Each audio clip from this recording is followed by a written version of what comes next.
When I moved out of the prostaglandins to work on EDRF nitric oxide, I went to a completely new world.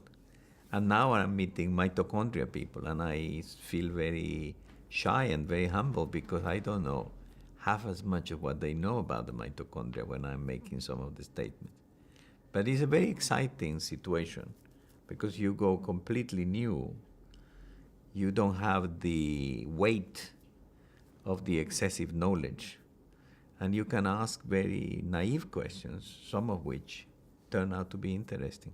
When I started to work on mitochondria, I knew very little about mitochondria. I only knew that complex 4 was inhibited by nitric oxide. And my earliest interactions with people who knew about mitochondria was for me to understand what the basic knowledge of mitochondria was and to put to them some of these questions. And I had several experiences in which I said, I have done this experiment and this is the result I get. And I had several experiences of people knowing a lot about mitochondria who said to me, that's not possible. It turned out that the experiment was right, not the textbook.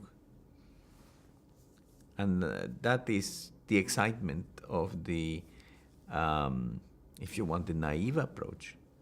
The work on mitochondria has been very interesting. As I said to you, it has taken me from one problem to another, to very fundamental questions that I never expected to get into.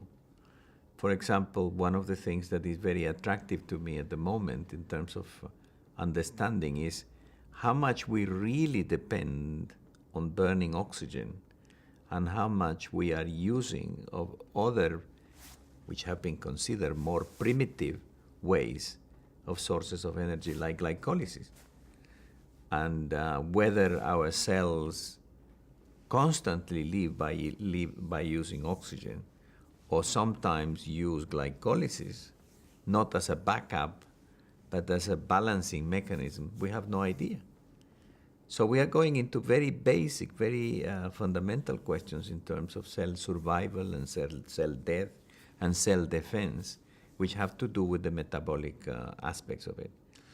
I think that what we are doing, which I think is very useful, is that there have been many, many years of molecular biology mapping details of pathways, and we have, if you want, slightly forgotten functionality. I come from a functionality background, being a pharmacologist and a medic, and what we are trying to do is put molecular pharmacology together with some biochemistry and function to see if by marrying the two, we can really understand cell physiology and pathophysiology in a modern way.